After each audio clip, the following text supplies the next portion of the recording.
तो इसके first part में बोला गया है I am a 2 digit prime number, my 10th digit is 5 and my 1st digit is a prime number, कि मैं एक 2 डिजिट का प्राइम नंबर हूं जिसमें मेरी जो 10th प्लेस की डिजिट है ना वो तो है 5, ठीक है। 10th प्लेस की डिजिट कितनी है, 5 है, और जो 1st डिजिट है वो क्या होना चाहिए, एक प्राइम नंबर होना चाहिए। क्या होना चाहिए, एक प्राइम नंबर।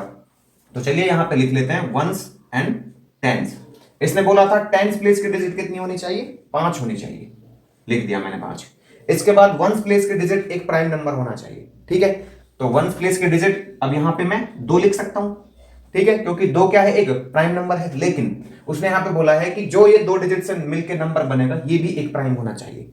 देखिए ये तो प्राइम है, लेकिन जब इनसे नंबर मिलके बना ना 5 और 2 से 52, तो ये प्राइम नंबर नहीं है, तो इसलिए ये तो होगा नहीं, ठीक है। 52 कैंसिल आउट। फिर यहां पे आगे देखते हैं, अब यहां पे मैं 3 को ले लेता हूं, 53, ठीक है। अगले डिजिट हमारी क्या होगी, 3 होगी इसके आगे, जो कि प्राइम नंबर है एक। अब इन दोनों डिजिट से मिलकर जो नंबर बना है वो बना है 53, तो 53 एक प्राइम नंबर होगा। इसमें और आगे देख लें हम, तो देखो इसके आगे हमारा 5 बन सकता है यहां पे, लेकिन 5 का यूज करके 55 बनेगा, तो 55 एक प्राइम नंबर नहीं होगा, तो वो नहीं आ सकता, ठीक है। फिर हम 7 को देखेंगे लेके, 6 के बाद 7 होगा हमारा प्राइम नंबर, तो 57 हमारा क्या हो जाएगा, टोटल मिलके कंपोजिट नंबर बनेगा, तो इसलिए वो भी नहीं होगा।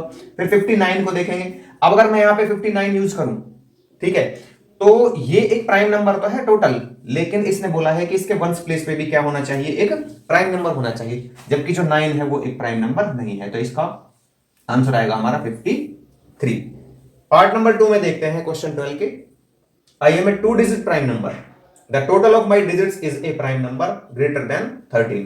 बोला गया है कि मैं एक 2 डिजिट का प्राइम नंबर हूं और मेरी डिजिट्स का जो टोटल है वो एक प्राइम नंबर होना चाहिए, ठीक है ना, मतलब एक प्राइम नंबर है ग्रेटर देन 13, जो कि 13 से ज्यादा है। चलिए इसको देख लेते हैं। तो यहां पे हम ऐसा ही प्राइम नंबर लेंगे जिसकी डिजिट्स का सम क्या होगा, मोर देन 13 होगा और प्राइम नंबर होगा। तो अगर मैं यहां पे इसकी बात करूं, देखो 78 तो प्राइम नंबर ही नहीं है, 79, तो 79 अगर मैं लेता हूं तो यहां पे इनके डिजिट्स का सम आता है 15, ठीक है। तो ये तो प्राइम नंबर है, और देखिए दूसरी कंडीशन और आ गई कि ये ग्रेटर देन 13 पे, लेकिन तीसरी कंडीशन इसकी फुलफिल नहीं होती। यहां पे बोलता है कि उसके डिजिट्स का जो सम है वो प्राइम नंबर होना चाहिए। क्या होना चाहिए, डिजिट्स का सम एक प्राइम नंबर होना चाहिए, जबकि 15 एक प्राइम नंबर नहीं है, तो 79 हट गया यहां से, ठीक है। अब इसमें देखते हैं 80 तो प्राइम कंपोजिट है, 81 भी कंपोजिट है, 83 को देखते हैं। अब 83 जब हम लेते हैं यहाँ पे, तो इसका तो सम ही 11 आता है, तो ये कंडीशन फुलफिल नहीं होती कि ये इसका सम 13 से ज्यादा होना चाहिए, ठीक है।